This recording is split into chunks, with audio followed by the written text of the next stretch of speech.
comisarías, nos bajamos a las fiscalías, nos fuimos a los juzgados, nos sentamos con los colegas y les dijimos, ¿qué necesitas? Bueno, necesito capacitación, por supuesto.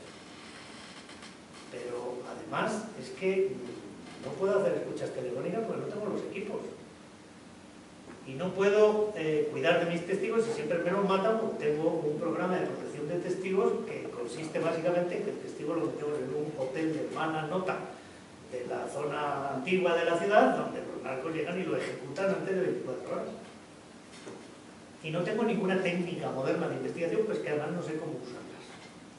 Y además no tengo capacidad en la legislación de llegar a acuerdos con los integrantes de los grupos criminales para que se conviertan en lo que llamamos arrepentidos y nos ayuden a desmantelar el grupo. Porque la ley prohíbe hacer acuerdos con alguien que pertenezca a un grupo que tenga delitos de sangre. Entonces, en un país que es el más violento del mundo, ¿me quiere decir algún grupo de crimen organizado que no tenga delitos de sangre? Pues no hay, ¿verdad? Pero es que además resulta que según la Constitución de Guatemala solo se pueden hacer allanamientos desde las 6 de la mañana a las 6 de la tarde. Estás tratando con los británicos, disculpe caballero que se me ha quédese aquí, mañana a primera hora vuelvo. Pero es que además en Guatemala solo se puede detener durante 6 horas. Con lo que resulta que cuando detienes a un tipo en una zona rural le tienes que presentar en el juzgado más cercano porque es materialmente imposible que te dé tiempo a traerlo a la capital. Y en el juzgado más cercano naturalmente está un juez que ellos tienen comprados y que lo deja en libertad inmediatamente. Entonces todo eso no funcionaba. Pero luego además, y ese es otro criterio que ustedes deben tomar en cuenta y que yo tomo prestado del Estatuto de Roma de la Corte Penal Internacional, ustedes más o menos conocerán el Estatuto de Roma que dice: la Corte Penal es un órgano judicial, penal, universal y permanente. Y ahí está en la Haya. Y hay un catálogo de delitos de los que tiene competencia: crímenes contra la humanidad, crímenes de guerra, el crimen de agresión, el día que lo terminen de poner en vigor, y el genocidio. Y la Corte Penal le quita los casos a los Estados miembros cuando se han cometido esos delitos si los Estados no los persiguen, porque no quieren o porque no pueden. Ese parámetro de la capacidad y de la voluntad es el que hay que traer aquí. Yo hice un estudio, la ONU, la Oficina de Naciones Unidas contra la Droga y el Delito, que es la misión de Viena, hicimos un estudio en 2003 de las muertes de Juárez. No de las muertes, sino de las investigaciones. O sea, no fuimos a investigar los crímenes, fuimos a investigar a los investigadores. Porque el problema no era solamente que morían muchas mujeres, morían muchas y siguen muriendo muchas, desgraciadamente. Sino el problema es que los jueces y los fiscales y los policías no resolvían ni un caso. Entonces no era el problema el crimen, era el problema la impunidad, la falta de respuesta del Estado después de que el crimen se ha cometido. Bueno, y hicimos un montón de recomendaciones, digo yo que la mayor parte sensata, porque era fruto de la experiencia de mejores prácticas ensayadas con éxito en otros sitios y que por lo tanto implantadas en Chihuahua también tendrían que funcionar. Y 7 años después México ha sido condenado en la Corte Interamericana de Derechos Humanos porque no ha hecho nada y sigue sin haber agarrado a los asesinos de las mujeres que fueron asesinadas en 2000 y en 2001. Entonces ese es el problema, falta de capacidad o falta de voluntad. Bueno, ¿qué nos encontramos nosotros en Guatemala? Pues un poco de todo. Una enorme incapacidad y en las instancias más importantes del Estado, en altos cargos críticos para la misión que teníamos encomendada, una enorme falta de voluntad. Porque estaban coludidos o sencillamente porque querían vivir tranquilos y no complicarse la vida, que de todo hay. Bueno, nosotros con las herramientas del mandato dijimos, a ver, ¿cuántos policías hay en Guatemala? 18.000. Bueno, 18.000 no tenemos ni tiempo ni dinero, vamos a formar 100. Para que se hagan ustedes una idea del tamaño de la esquinita del sistema que decidimos sanear. Apenas un experimento de laboratorio, una muestra, que sin embargo, como verán, dio resultados espectaculares. Bueno, pues de los 18 agarramos 100. Ahí hicimos 3 unidades, una unidad de investigación penal, una unidad de escuchas telefónicas y una unidad de protección de testigos. Y desde ese día no mataron a ningún testigo más. De los nuestros, de los que seguían corregía el resto del sistema sin meterlo todavía. Y luego nos fuimos con los fiscales, que eran como 2.300 y agarramos 15. Y luego nos fuimos con los jueces, que eran 1.500 y agarramos 6. Y con eso nos fuimos. Les entrenamos y les dimos las herramientas legales que necesitaban para hacer el trabajo, y a partir de ese día sí pudieron entrar en acuerdos de ventajas procesales a cambio de colaboración eficaz. Y les dimos los equipos técnicos, les trajimos las escuchas telefónicas de Canadá, los adiestramos con especialistas puertorriqueños, y eso lo pagamos con dinero de la Unión Europea. Para eso sirve la cooperación internacional.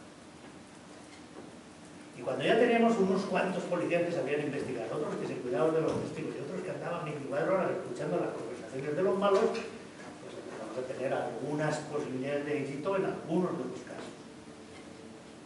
Pero luego dijimos, bueno, ahora a ver quién quiere. Yo me fui con el fiscal general, que estaba en ese entonces, en el 2008, y le dije, necesito esto y esto y esto. Y pues sí, firmemos un acuerdo, hasta ahí no hubo problema. Pero la semana siguiente le dije, oye, que me habías prometido, bueno, es que no se va a poder ahorita, al rato, sí, pues, está bien. Y yo guardé un papel en una carpeta, ¿verdad? Y a la otra semana fui y le dije, B, no, pues tampoco se puede, no, pues otro papel. C, tampoco se puede, no, pues otro papel. Y cuando ya tenía un dossier así, me fui a ver al presidente de la República y le dije, este señor no quiere, por favor, lo cambia. Y el presidente de la República destituyó al fiscal. Y puso otro. Pero es que luego, cuando nos pusimos a trabajar con la policía como institución, y necesitábamos, además de estos 100 que trabajaban para nosotros, trabajar con toda la institución, porque cuando vas a hacer un allanamiento necesitas 200 policías, no necesitas tus 20. Y entonces nos encontramos con la misma situación, una corrupción absolutamente generalizada. Y nos fuimos con el ministro de Gobernación y le dijimos, tendrás que hacer un poquito de limpieza. Entonces el ministro de Gobernación, con nuestro público apoyo, destituyó al director general, al subdirector general, 50 comisarios y 1.700 policías, que eran el 10% de la plantilla. Bueno, y no solamente es que las ANEAs, seguramente había muchos más corruptos dentro, pero el mensaje lo entendieron todos. Y en 2008 hicimos eso, pero no pudimos tocar los jueces porque los jueces son independientes. Pero en 2009, que tocaba renovar la Corte Suprema y la Corte de Apelación, ahí sí entramos a saco. Y con los requisitos legales de Guatemala empezamos a decir, la reconocida honorabilidad es un requisito constitucional para formar parte de la Corte Suprema. Y este señor no tiene reconocida honorabilidad. Aunque me está llamando corrupto, digo, no, tendrá mucha honorabilidad. Yo lo que digo solo es que no la tiene generalmente reconocida. Porque las sentencias que usted ha puesto, los casos que usted ha resuelto, el tiempo que estuvo ejerciendo de abogado y la opinión de los foros académicos y del colegio de abogados son que usted no es una persona reconocidamente honorable, de manera que por favor lo quitan. Y ahí se armó pues la que se pueden imaginar, porque tuvieron que quitar a 3 que ya habían sido elegidos por el Congreso de la República. Pero tampoco lo hicimos nosotros, lo hizo el Congreso de la República, o sea que nosotros no éramos ni el virrey ni golpistas que íbamos destituyendo a gente de las instituciones. Y en 2010 nos tocó hacer lo mismo con otro fiscal general que nos pusieron, que no era idóneo, por razones que no necesito detallar en este momento, y dijimos, quítenlo. Y ahí el presidente no lo quiso quitar. Y ese fue el momento en el que, junto con las amenazas y 48.000 otras cosas, yo dije, pues mire, ¿sabe qué? Que si tengo que trabajar con este señor, me va a pasar como con el primero que hubo que destituir. Entonces no tiene mucho cargo. Yo llevo 3 años, te agotaba, encima me van a picar la nuez en cualquier momento, renuncio, pero por favor, este señor lo quita. Y de algo valió la renuncia, porque una semana después la Corte de Constitucionalidad lo quitó. Bueno, ¿cuál es el final del cuento? Y voy terminando porque no sé cuánto tiempo me he pasado ya de lo que estaba previsto. El final del cuento es que hay que hacer toda esa tarea y no cabe esperar que haya frutos si no se hace. Y está bastante bien catalogada, no estamos inventando nada. Pero si usted no es capaz de depurar las instituciones en los puestos más altos respecto de personas que no quieren o no pueden, para que el mensaje llegue a toda la institución seguirá sin hacer el trabajo por el resto de los tiempos, hasta el fin de la historia. Y si usted no es capaz de darle a los que tienen que hacer el trabajo las herramientas legales y materiales para que lo hagan, no lo van a hacer. Y si usted no es capaz de quedarse con la mujer y los niños y mandarlos a Canadá, del juez al que usted está pidiendo que vaya a jugarse la vida, no va a ir. Y si va, no va a hacer el trabajo. Entonces no es que no haya funcionarios honrados. En México hay funcionarios honrados, estoy seguro, porque en Guatemala lo sabía y la situación era mucho peor. El problema es que los honrados no hacen el trabajo porque están rodeados de un entorno tan hostil que les va a costar la vida, y si no les cuesta la vida, les va a costar la carrera. Y lo que tú tienes que hacer es crear las condiciones para que ellos puedan hacer su trabajo sin tener que preocuparse de si en ese momento estarán secuestrando a sus hijos. Cosa que pasó con el tribunal que estaba dilucidando la extradición del expresidente Portillo. Tuvieron que pagar el juicio porque en el mismo momento en el que estaban deliberando les llegó la noticia de que sus hijos habían sido secuestrados. Es decir, que no me estoy inventando nada. Y luego, cuando ya has creado todas esas condiciones, tienes que ejercer acciones penales contra personas que le hagan llegar a la sociedad el mensaje indubitado de que el crimen no merece la pena, de que no es rentable, de que el crimen es castigado. Y tienes que hacer como el top 10. Tienes que meter en la cárcel a un presidente de la República, un ministro de Defensa, un ministro de Finanzas, 4 ministros de Gobernación, 3 directores generales de la policía, empresarios, políticos, congresistas, narcotraficantes. Y cuando ya tienes un cierto catálogo, tú te tienes que ir corriendo porque ya te van a aplicar la ley, pero el país ha entendido.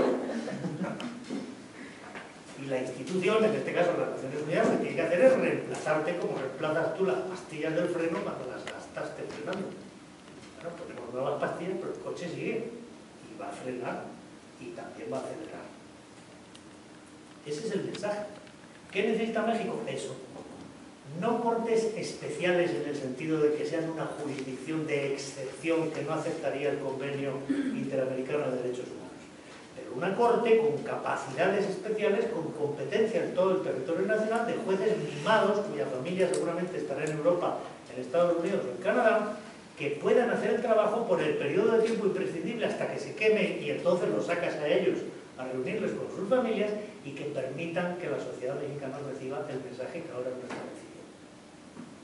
Es que si usted es narcotraficante, usted es asesino, usted se va a sentar delante de un tribunal y a usted le van a dar los años que corresponden al crimen que se demuestre, con prueba científica. Y que si alguien ha visto algo y tiene que ser testigo, alguien declara que a continuación se va a vivir muy lejos de él y toda su familia. Eso hay que hacerlo, y mientras eso no se haga, la situación no se va a revertir. Así que con esto termino. Necesitamos todas esas estructuras que podemos hacer seguramente dentro de la jurisdicción federal con recursos muy limitados para las capacidades de México, es decir, que es algo que México puede pagar perfectamente, que no necesita seguramente una comisión internacional de la ONU que venga a hacer el trabajo, porque aquí hay los mejores especialistas que lo pueden articular, pero que tiene que cambiar una estrategia que está equivocada. Y luego, eso sí, lo que sí les aconsejo mucho es que cuando tengan que ir a Washington a negociar y cuando tengan que ir a Viena a decir que la política criminal en materia de drogas es fallida y hay que revisarla, vayan acompañados, vayan con la comunidad internacional. Cuando vayan a Viena a decir que las convenciones del 61, del 70 y del 88 hay que revisarlas, o vayan a ser posible con todos los países que están interesados en revisar, y no digan legalización, digan despenalización o fiscalización. Y cuando vayan a negociar con sus socios del Tratado de Libre Comercio, vayan a negociar con el apoyo de la parte de la Asociación de Estados Unidos, que entiende que no es aceptable que países que son socios tengan libre circulación de bienes, libre circulación de capitales y no libre circulación de personas. Y yo con esto termino.